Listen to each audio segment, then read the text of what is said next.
स्वराज्य न्यूज मराठी, माझा हक्क माझं राज्य स्वराज्य।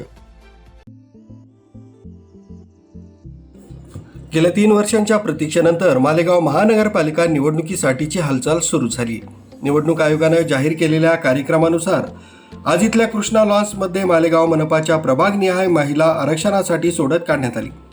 मनपा आयुक्त रवींद्र जाधव, उपायुक्त हेमलता डगळे यांच्या नेतृत्वाखाली हा कार्यक्रम पार पडला। यावेळी चिठ्ठी पद्धतीनुसार सोडत काढण्यात आली। यामध्ये एकूण 84 पैकी 42 जागांवर महिला आरक्षण काढण्यात आलंय। महिला आरक्षणामुळे काही ठिकाणी इच्छुकांमध्ये नाराजी पसरली आहे। आरक्षण प्रारूप यादी नोंदवण्यासाठी सोमवारी 17 तारखेपर्यंत मुदत देण्यात आली। त्यानंतर सोमवारी 24 पर्यंत हरकती नोंदवण्यासाठी मुदत देण्यात आली।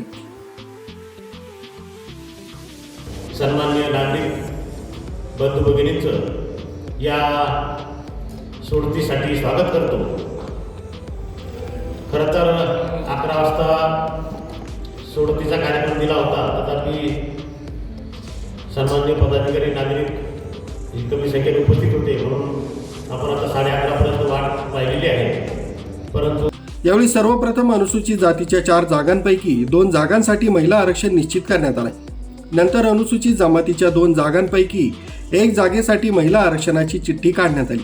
ही प्रक्रिया पार पडल्यानंतर 11 जागांवर नागरिकांचा मागास प्रवर्ग जागांचं आरक्षण निश्चित केलं। उर्वरित 56 जागांपैकी 28 जागांवर महिला आरक्षण ठरवण्यात आलंय।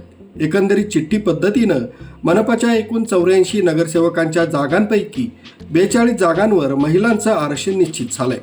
याबाबत कोणाला हरकत असेल तर त्यांनी येत्या सोमवारी 17 तारखेला या आरक्षणाची प्रारूप यादी प्रसिद्ध केली जाणार असून त्यानंतर सोमवारी 24 तारखेपर्यंत हरकती मागवण्यात येणार आहेत। आपल्या हरकती नोंदवाव्यात असं मनपा आयुक्त जाधव यांनी कळवलंय। इच्छुकांचं स्वप्न भंगलंय। सोडत पद्धतीने निश्चित झालेल्या जागांमुळे काही ठिकाणी महिला आरक्षण निश्चित झाल्यानंतर इच्छुकांचं स्वप्न भंगलंय, तर दुसरीकडे काहींचा नगरसेवक होण्याचा मार्ग देखील मोकळा झाल्याचं चित्र हे दिसून येत आहे। भाऊ, येणारी महानगरपालिकेची निवडणूक आहे, आरक्षण सुलभ झालं, काय भाजप शिवसेना महायुतीत बरोबर इलेक्शन लढेल का काय?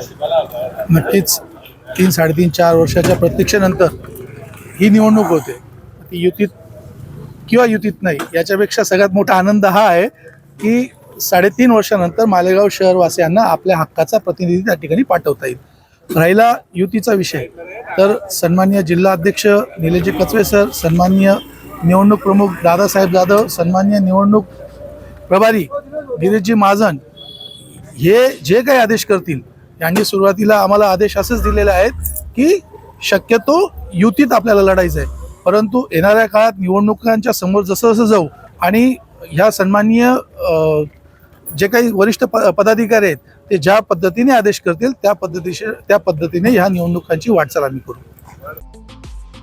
मालेगाव मनपाची मुदत संपल्यापासून जवळपास 3 वर्षांचा काळ लोटला गेला।